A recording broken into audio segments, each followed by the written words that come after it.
Thanks for listening to the AZ Wildcats podcast, brought to you by DraftKings. Great deal going on. You put down a deposit, you get up to $1,000 in free plays. That's simple, that easy. All right, joined by Mr. Jason Scheer. I am Mike Luke. All right, we've got a lot going on.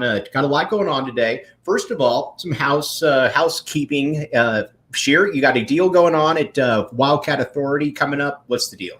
Yeah, we're going to do a ridiculous deal up until it starts Friday midnight or Thursday midnight, whatever you want to call it. But 75% off an annual subscription. We're going big for the first weekend of college football. So it is a massive, massive deal. The only other time we do it is Cyber Friday. So big deal. Back the A and do that. Back the Wildcat Authority A as well.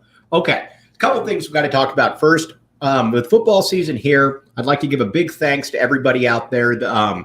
We've hit record download over 40,000 this past month, just alone on that. So big thank you to everybody out there. And Tap and Bottle, we're going to have a watch party at Tap and Bottle for every away football and basketball game. Glad that the people that I met at the radio were making this happen for us. I'd also like to thank the little guy Herb out there. Herb, basically, how do I put this? Just a big thanks for you keeping me motivated over the years. And I know you're still talking about me a little bit. It's cool. Doesn't really matter. But at the same time, just know you said some things you probably should not have said that could probably get you into a lot of trouble. So just remember that when you talk about me. All right. And again, so thanks for the little guy right there, Herb. All right. Now, the guy who's not little, Mr. Jason Scheer. Let's talk. Arizona football playing San Diego State. You and I both like Arizona. Yeah. I don't know if that's a good thing or not, but we do. All right. Then here's why. Let's go by the reasons for it right there. First, I don't think that San Diego State, and again, this is crazy to say, but when you look at San Diego State and you look at Arizona, if you didn't know anything, Arizona's got better players, I think. Again, you look at the quarterback situation, Arizona's got better quarterbacks. You got running back, fair enough. You got some guys coming back, better wide receivers. The front five for Arizona is solid as far as the O-line goes. So where are we what are we missing here? Why is the line the way it is? I think it's A, San Diego State's at home, and B, the defense is better probably than Arizona's. The thing that we keep coming back to, me and you, we were talking about it earlier, is San Diego State's offense is just completely different. Their running back is gone. Their quarterback is gone, even though they're going to say Burmeister is an upgrade. NFL tight end, like fourth-round pick, gone. Offensive line, only 2 starters back. The other 3, I believe, are redshirt freshmen. Right. Their first game ever. Wide receivers, I think it was, we were going over it earlier, they lost like 4 of their top 5 wide receivers. I mean, it's a completely new offense. Defense, they've lost some guys too. They should be pretty good, but you know, the path to the upset is the fact that San Diego State's offense is one giant question mark. Yeah, and see, that's the thing. A lot of people have questions about the Arizona defense, and fair enough. I mean, you know, again, it's not, you know, this isn't going to remind anybody of Alabama. But when I look at San Diego State, the majority of the players that they had last year that were able to make that aren't there. Greg Bell is not there anymore. And again, you got Braxton Burmeister in, who's on his sixth. Is it his fifth or what is it? His fourth school? Oregon third. It's only his third. Okay, so I'm just thinking Arizona. So that's why twice. Yeah. Yeah. Okay. So Braxton Burmeister is okay. I don't think that anybody's looking at him though and saying that he's a difference maker. Yeah. I mean, he's only started 1 year of college football. Right. The other one was good to start, and then he transferred right after. And there's nobody that would think that he's a better quarterback than Jade DeLaura. Right. Right. So again, now if you're from a San Diego State perspective, then I would imagine that you're going to try to run the ball right at Arizona, and you're going to try to do what you did last year. But I just don't know that they necessarily have the personnel. And again, I don't want to make this out like San Diego State is, a juggernaut or anything, but they're talented in the trade. I mean, they put some guys in the league. It's a steady program, but it's also significantly different than it was last year. Yeah, I mean, like San Diego State's bread and butter is the run game. They're going to try to, pound the ball. Then you sacrifice to stop the run, and that's when they throw it. But, they could very well do that on Saturday. I don't know, but they're working with a new O-line. Like their center's good. I think it's their left guard that returns. But when I say redshirt freshman, like this is the first action these guys have gotten. Like Josh Simmons looks the part. He's huge. He's 300 pounds, but he's playing against guys he's never been in this role before. Right. And so, if you're Johnny Nansen, they're going to be very creative on defense, and that's another thing. Like, there's no film on Arizona's defense. This is a completely different defense than what Don Brown ran last season. All right, Kobe Thiel, he should be listening to us. The Kobe, the youngster, one of the coolest dudes out there. I'm still giving him crap about predicting that the Hawks were going to beat the Heat. That did not happen, but he's still one of the coolest dudes out there. Kobe, you're the man. But all right, so let's talk about on the defensive side of the ball for Arizona. And to me, and we've talked about this for a great deal. To me, it starts and ends as far as importance with Keon Bars. I believe that Keon Bars has to be the guy that establishes the middle. Again, I don't need him to get 15 sacks, but I need him to get 6 or 7 sacks. And at the same time, I need him to be able to cause problems, because at that point, it becomes a lot easier for Hunter Echols and Jalen Harris to be able to do their thing. Yeah, and San Diego State's best offensive lineman is their center. And that's going to be a really good matchup.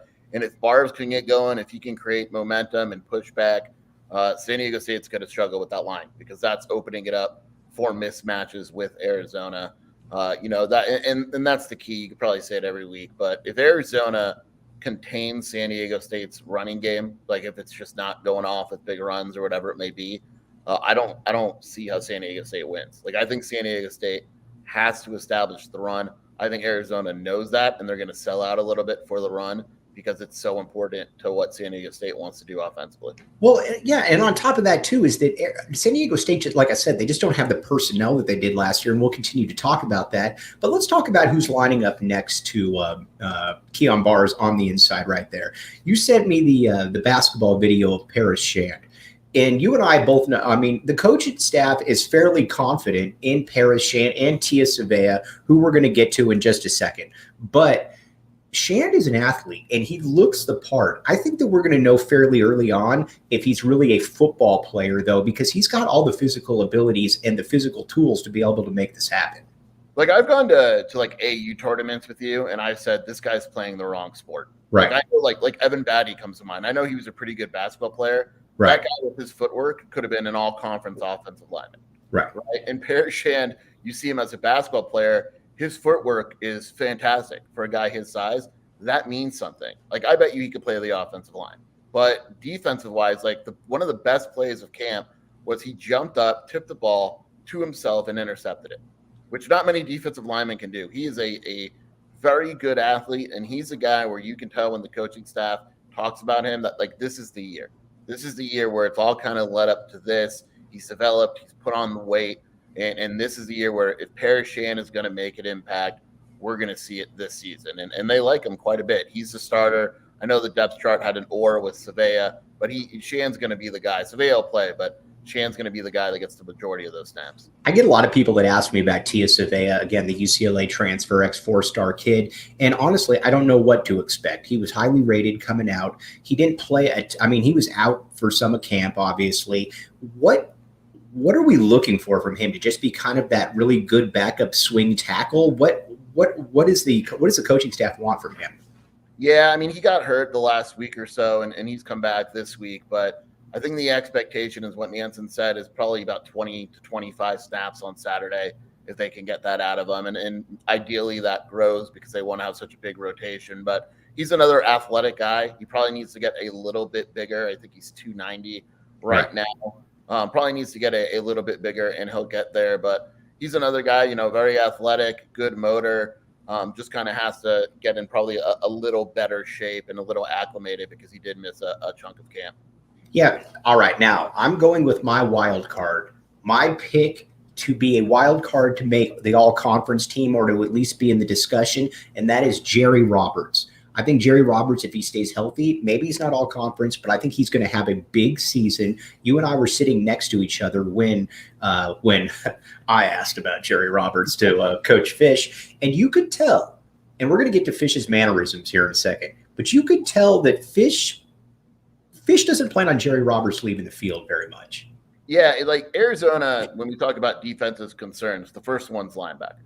To me, I think linebacker is the biggest concern. But Jerry Roberts isn't that concern. It's like the other linebackers without the experience. I think Roberts is the leader of that group. There's a very good chance he leads the team in tackles. They only play 2 linebackers to begin with. He's going to be all over the field. He's a guy where, figuring he stays healthy, I think he's going to put up some pretty big numbers for this defense. All right, Colby Cage. You were a big fan. You were one of the first people that was on Colby Cage last year. You liked Colby Cage a great deal. And you just said he just needs to be able to put on some good weight. He's put on the good weight. What did you always like about Colby Cage? He plays very similar to a safety. Like at first he was one of these hybrid guys. He's a really good athlete, but the thing that they like about him in linebacker, and you're going to see it on Saturday, I assume, is he's really good in coverage. Like he is similar to a safety. He probably needs to get a little bit bigger, which is why he didn't play last season. But he's a guy where he could get out in coverage. He can get out in space and make plays. Good athlete for linebacker, and they like him quite a bit. The last few weeks, he got a strong hold on that linebacker spot. All right, we're going to talk about the DBs in here in just a second. But again, you've got to pay the bills. The DraftKings Sportsbook app, code word PHNX. Here's the deal. You put down the deposit, you get up to $1,000 in free plays. 21 and up, Arizona only. Gambling problem, call 1-800-NEXT-STEP. They'll get you all taken care of. Okay, now talking about the DraftKings Sportsbook app, another enticing one that I see, the over, and our good friends Scott and Rebecca at Tap and Bottle will include me onto this, over of 1.5 in-conference wins. That one to me is interesting because you got Colorado, you got Cal, you got ASU, you got Wazoo, you got Washington. Those are winnable games. I'm taking the over. 1.5. I love the over. I thought it'd be 2. I thought it would be 2 as well. But again, I'm just quoting Scott and Rebecca right there. Again, check us out for the watch party starting at 12 o'clock on down at downtown Tap and Bottle. But I like that. So check it out, the DraftKings Sportsbook app, code word PHNX. All right, now let's talk about the secondary a little bit. Trayden Stukes is back. And this is great. Trayden Stukes. Nick, you're the beast.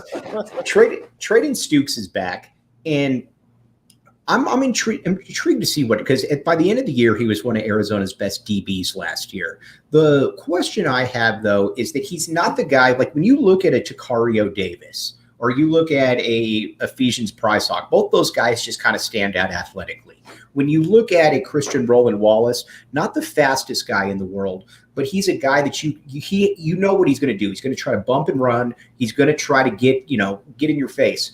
Trayden Stukes to me is interesting because I don't exactly know what his forte is. And I think if you're the coaching staff, you just hope that his forte is being around the football. Yeah, I think Stukes is a really good athlete. He probably needs to get a little bit bigger, but you said he's back. We don't know. He missed most of camp.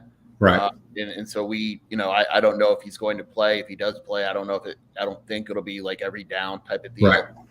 But he's a guy where, like you mentioned, you know what you're getting with Christian Roland Wallace, Tacario Davis, and Prysock. They're freshmen, but you know where they're headed. Stukes kind of has to get to that next level. A lot of times, like in basketball, you talk about making that jump from one year to another. In football, it's pretty similar, and this is that opportunity for Stukes. He was pretty good last season, but then he had moments where he didn't really look good at all. This has to be that jump where he needs to become a consistently good corner. And San Diego State is going to challenge him with Tyrell Shavers. He's a big, maybe they put Christian Roland Wallace on him. I don't know, but Shavers is 6'6", and he's a pretty, solid former 4-star guy, and that's going to be a challenge for whoever covers him. But figuring it Stooks, he's going to have to step up. And, like what you're getting with Christian Roland Wallace. If they could get solid play all season from Stooks, then obviously that'll go a long way in the success of this defense. To answer Kobe Thiel's question, he says, do you think that we'll see a good amount of a second linebacker, or do you think it's Cage's spot? I think Cage is going to be out there until he proves that he shouldn't be out there. I think the coaching staff feels very good about it, and it's something, again, that Jason saw last year at this point. Yeah, I think if there is a linebacker spot that's going to get rotation, it's probably that one. Right. Behind him is Anthony Solomon and Malik Reed. But again, those guys didn't have outstanding camps. Cage was clearly better in camp. So if he's playing well, then I get Johnny Nansen saying they're going to rotate guys like crazy, but if a guy's playing really well, he's not leaving the field. All right, let's talk about Fam, Mr. Speedy Luke. Okay. I've said this from the beginning, and I get the comparison, but people to me, that this isn't a Trung candidate situation where you can give him the ball 20, 25 times a game. I think he's far more, and we made this point the other day, he's far more DeAnthony Thomas and how he was used at Oregon. You get him 5 to 6 carries out of the backfield. You get him 4 to 5 catches. You have him returning kicks. I'm at the point now, Jason, and you and I talked about this before the year, where we were like, okay, is this going to be, 8 touches a game? I think he's so good that, and again, I know that he's small, but I'm more in that 12 to 13 touches per game now. Yeah, it's funny because you look at him and he's 4th on the depth chart at running back, but he's not running back because they're going to give him other ways, whether it's kickoffs, it's a slot receiver, it's an end around sweep, whatever it may be. I think 12 touches is probably right, and they're going to go with the hot hand. Like if you give him, if he goes for a 50-yard run in his 3rd touch, he's getting more touches. That's just how the running back room is going to be this year. All right. So when I look at the running backs, and again, I know that Michael Wiley is getting the start because he's solid, but the guy that I'm intrigued by, and I'd like to see at some point, and it probably won't happen this year because he's a true freshman, I'd like to see Jonah Coleman wrestle that position away. I'd like to see Jonah get about 14, 15 carries per game. No, I think it's going to happen. It may not happen this week, but I think Jonah Coleman will be the main running back. I like Wiley. Great kid, good leader, does everything right. I get why he's starting, but when you take a look at the running back room, I think he's probably the least dynamic, if that makes sense. So he might be consistent, but he's not the type of thick running back that can, break off big runs like DJ Williams or Jonah Coleman, or he doesn't have the speed of Luke. He's kind of a guy that you trust out there to block and get decent gains and all that. But the other guys are just more dynamic. And to me, eventually that'll kind of even out. The coaching staff will see that, and the running back dynamic will change a little bit. What players on this team do you think to yourself, all right, they could be in the NFL next year? Because Jedd Fisch did put out there on Twitter, never again, as far as Arizona getting shut out. I mean, is Jacob Cowing, he'll be eligible after this year, right? He's eligible for sure. I think he's an NFL guy. I think he's underrated. I think that unless you've seen him at practice, or even if you watched him at UTEP, you don't really know. Like, he's legitimately good. Christian Roland Wallace and Jalen Harris to me would have to test well. It's interesting. It's tough because a lot of these guys, like Christian Roland Wallace, is really good, but if he runs a 40, he's not wowing anyone. So it's one of those situations. Now, all right. So the other guy too that I'm somewhat interested to see as to what he can really do this year, and again, just getting back to on the field right here, is Dorian Singer. And Dorian Singer, again, at the receiver position, is a guy that I think in a weird way we kind of took for granted, but he's another player with the kind of camp he had, with the way that he ended, he's not coming off the field either. I mean, those 3 starting receivers, I think, are pretty much entrenched right there. Yeah, that is a talented wide receiver room because, like you said, like we were watching in the press box, we were watching the last scrimmage, and Singer had a bunch of plays, and we were like, we haven't talked about this guy enough. Right. You talk about T-Mac and you talk about Cowing, and rightfully so, and then you look at Singer's leading the team in receiving yards and touchdowns, and look at his numbers last year. Had he played the whole season, his numbers would have been ridiculous. Right. Super athletic, runs good routes. He is very good. Like, he's a 3rd wide receiver, and he would easily be a number 1 receiver on other Pac-12 teams. I'll show you how Arizona fans' expectations have changed, though. I thought that I was going out on a limb or that I was going to get pushed back the other way when I said that I thought that Arizona has the second best receiving core in the conference. They do have the second best receiving core in the conference. But then I thought people would say, oh, well, what about this school? No, Arizona fans are back in the A even more. They're saying, why is USC better than us? I hate doing this, but I'm going to tell you why USC is better than us. USC is better. Yes, USC. Jordan Addison is the best receiver in the country, and if he's not, he's right there. Then after that, you've got Mario Williams, who was the second most coveted receiver in the portal. Gary Bryant's your third guy. Again, Arizona's making the move. They're not at that level yet. So I just want to say, Jason Scheer, do you have my back here? Yeah, they just don't have the Addison type. Like, I love Cowing, and he's going to put the numbers, but Addison, and like, you take a look, like, I think their third or fourth receiver is Brendan Rice, who with a good quarterback is a good receiver. He was just at Colorado. But, I mean, Arizona's there. If you want to talk about depth, maybe. But, like, top three, you're still taking USC. Speaking of depth, and let's get to depth in just a second, but two things. FOCO, the number one sports paraphernalia merchandising place going. Again, anything you want, they have, from bobbleheads to clothing, anything you name. Brandon Sanders, our guy, has it. Again, I keep saying it. If it's good enough for Brandon Sanders, it's good enough for me, certainly. And Four Peaks Brewery, the official brew of PHNX. Check it out. Bar up in Phoenix. And you also have to check out the website. All kinds of good deals going on there. Now, depth. Kevin Green. I thought it was interesting, too, because Kevin Green's a guy we've talked about quite a bit. And he was the ex-USC commit. He was put second on the depth chart right there. Kevin Green's going to play in every game this year at the receiver position, not just on special teams. Yeah, I mean, again, it goes back to depth. Like, Kevin Green's going to play. A.J. Jones is going to play. Anthony Simpson is going to play. Jamari Joyner is going to – like, It's almost a thing where, like, we didn't see a lot of five wide in practice, but, like, eventually you're like, does Jedd just have formations that maybe – we didn't see, because there's so much talent at wide receiver. And Green is a guy where he looks like a guy that should be on USC. And it's nice that Arizona's slating guys like him, because he's really, really good. And Kevin Cummings said, the wide receiver coach said, all he has to do is become a little bit more serious off the field, and the sky's the limit. And for him, if he was a starter, like, I wouldn't have a problem with it. He's not as good as the top three, but if you told me that he was starting, it'd be like, okay, I see the potential. It's not like crazy. He's a legitimate good wide receiver. Let's talk about Keon Burnett, not Keon. Public service announcement out here. If you're watching this, we need full player confirmation.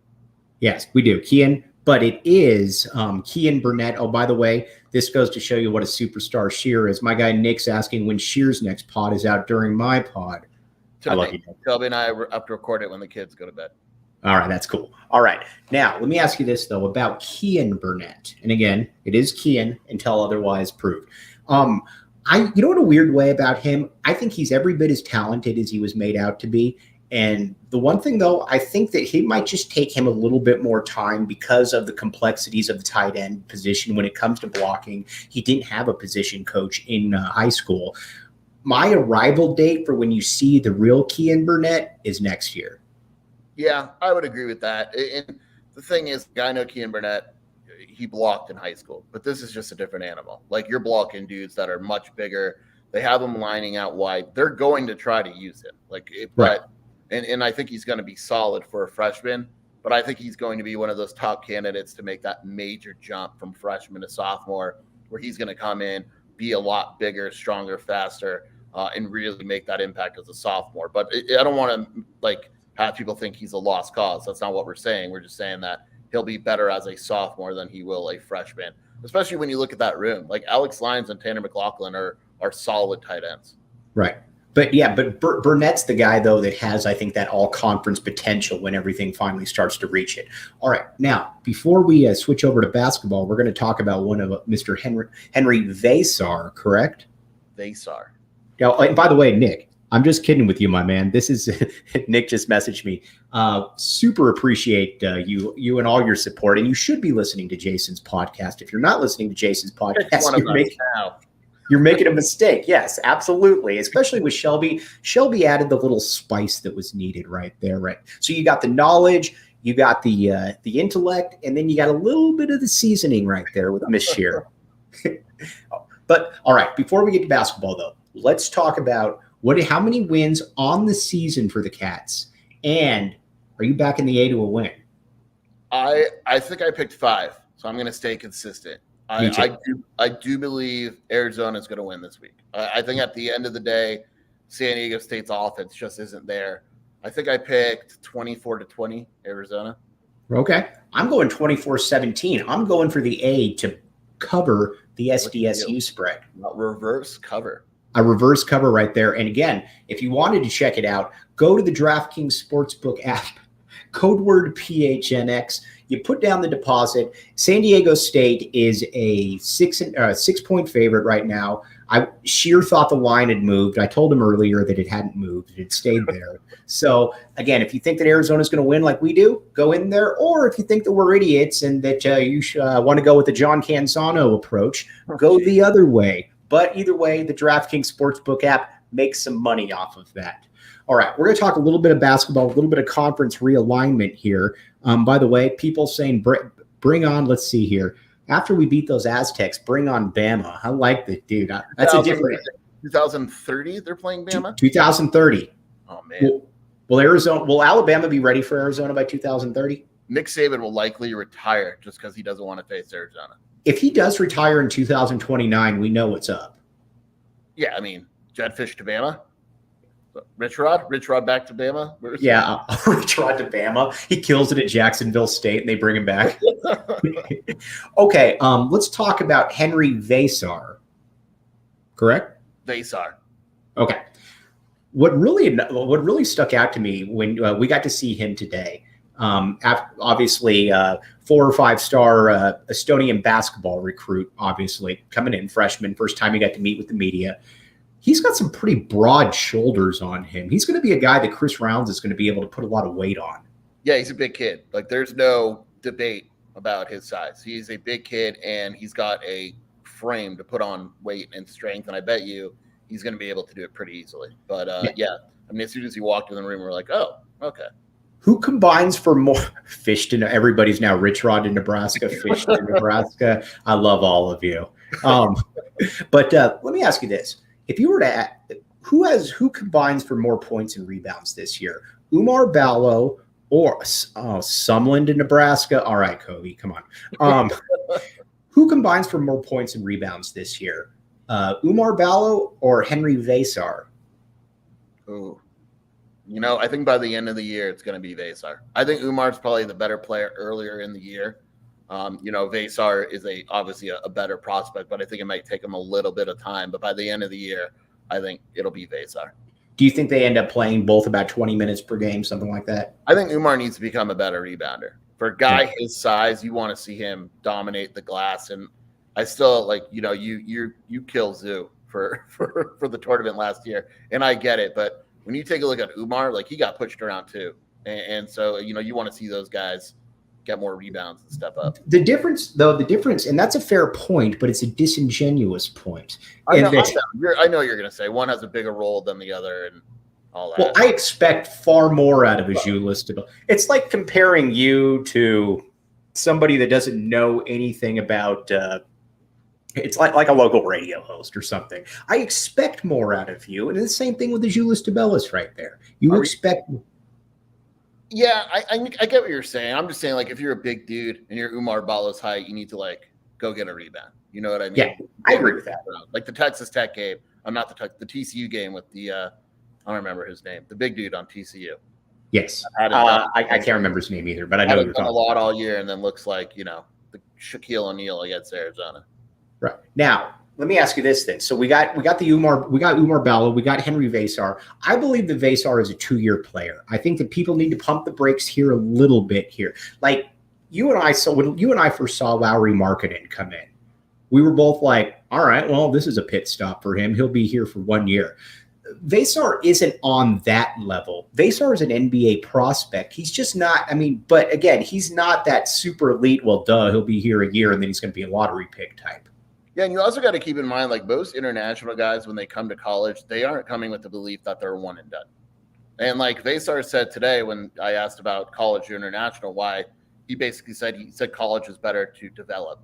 And when you talk about develop, you're generally not talking about 1 year. And like the international kids, generally speaking, aren't dying to get to the NBA as soon as possible, whether it's a good decision or not. And Vesar is a good player, but he's not the type where he's got like super explosive athleticism or an obvious, lottery pick. But he's a good player. Oh, all right. Now, bless you right there. Okay. Couple things before we sign off here. I want to talk about conference realignment, the latest news right here, and a couple things. If you're looking for information on this, non-biased information, you need to be following Brett McMurphy. You need to be following Dennis Dodd. You need to be following Jason Scheer, because these people, they don't really have an axe to grind here. And again, watching today, Scheer basically mutilating Canzano and to a lesser extent Wilner on Twitter, but just kind of break down what you thought of today's news, I guess, that the Big 12 is about to go into a negotiating a window with national networks. Now, the thing here is it's a little bit, there's other people trying to misconstrue it. It is not an exclusive window, which is a good thing for the Big 12, because what it means is if they don't come to an agreement, they can reevaluate and go to an exclusive window in 2024. But what it does let them do is sit down at the table and discuss it and get numbers. And there's no way, the simplest way I could put it is there's no way Brett Yormark does this unless, if he doesn't have a plan. He clearly has a plan. He clearly believes the numbers are going to help whatever cause it has, whether it's TV agreement, taking schools from the Pac-12 or whatever. Otherwise, there's no reason to do it. And the Pac-12 has to be wondering, okay, why is Yormark doing this? We don't like that all of a sudden we were bragging that ESPN and Fox were only at the table with us, and now they're at the table with the Big 12 too. It just is, you can't have it both ways, I think is what you're saying. Is you can't say when it's, when it's good for the Pac-12 or when it appears good for the Pac-12, then it's an exclusive window. Now it really doesn't matter. And I think that's a little bit of the issue, along with making it out like you're talking to people that you're not really talking to. Yeah, like the whole thing, like it's always funny. Like I talked to a Pac-12 South AD and they said it's not a big deal. No Pac-12 South AD is going to tell a reporter for an article, yeah, man, Big 12's looking awesome right now. No way. It just wouldn't happen.